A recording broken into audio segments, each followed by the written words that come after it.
and I'm excited to go ahead and share the word this evening.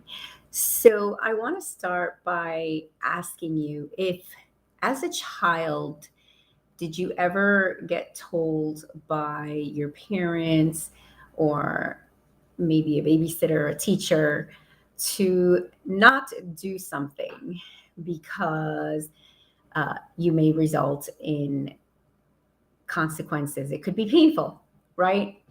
Well, that was my son this week.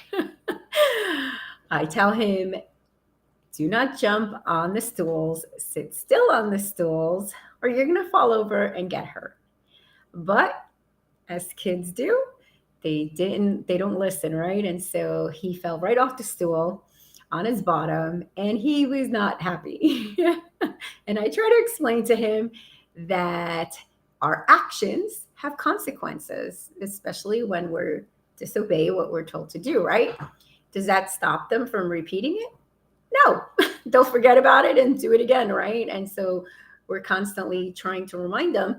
And then it finally hits them, you know what? I better not do that. Or, it's going to hurt, right? So as we continue to study the book of Leviticus, we're going to see the same thing happening in Leviticus 20. So let's jump right in. And I'm just going to read two verses out of the English Standard Version, Leviticus chapter 20, verses 22 and 23. And it says, you shall therefore keep all my statutes, or the law, right? And all my rules and do them, that the land where I am bringing you to live may not vomit you. And you shall not walk in the customs of this nation that I'm driving out before you. For they did all these things, and therefore I detested them. So God is giving them a list. And I'm not talking just 3 items on your to-do list. It is a list of rules to follow. But these rules were put in place for a reason, right? He didn't do this to try to keep them from doing things they really wanted to do, right?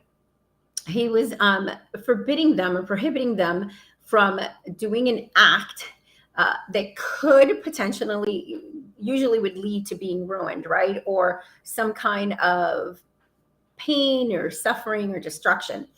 And so if we take it from a different aspect and we think about physical law, right?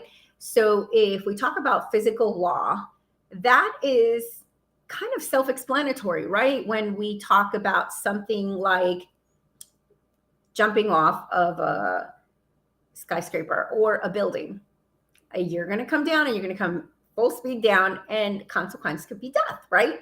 And so it's easy to grasp and understand this, right? Because it's physical law is governed by physical universe. Now, what if we took it the other way and we spoke about spiritual law and how that works, right? Because many of us don't understand that. And although spiritual law is not found in the Bible as the words spiritual law, it is understood that it is all over the Bible, right? And that it governs your relationship with God. Okay, so it's talking about God's nature, God's love, his intent for you, his love for humanity, salvation, and so much more. And so, talk about rules, right? Like when we were younger, we didn't like them either. Even as adults, we sometimes get rules that we're like, okay, but we need to follow them, right? And so, the list of rules again was for a good reason, and mainly to keep them from ruin, which God still does today because he's trying to prevent us from self destruction that we ourselves bring upon ourselves. And so, a great example of this that we're talking about in Leviticus is Adam and Eve at the beginning of the Bible in Genesis, where they're in the garden and God said, you can eat from any of these fruits and trees except for this one, the tree of life, right? And what did they do? They went ahead and ate. And what were the consequences to their actions and disobedience? Taken out of the garden, right? Not only were they taken out of the garden, they had to work for their food, And from there on in, sin just, everything was revealed, right? And so their eyes were open.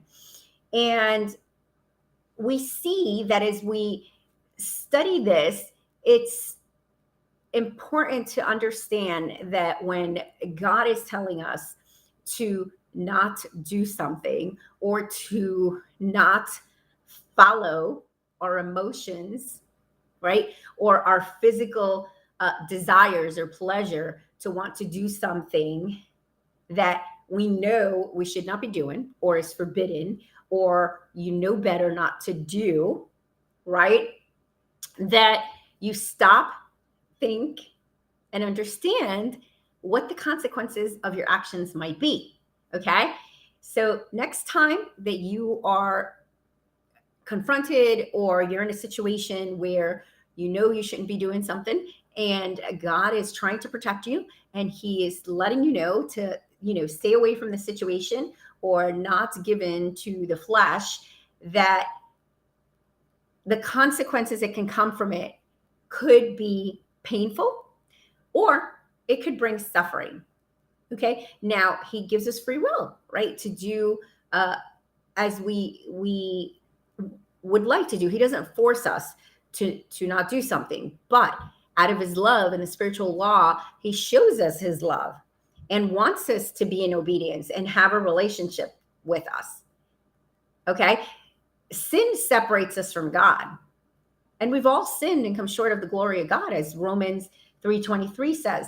But his love and his mercy endures forever. So I hope that you have been blessed by this word and encouraged that next time that you encounter a situation that is being led by your flesh or your emotions, that you can turn to God and just ask him to help you be able to get through the situation and to change your heart so that you can be in obedience and prevent yourself from suffering or future pain. Amen. Well, God bless you. It was good to be able to connect with you guys again. And I hope to see you guys next Friday. Amen. God bless, and we love you.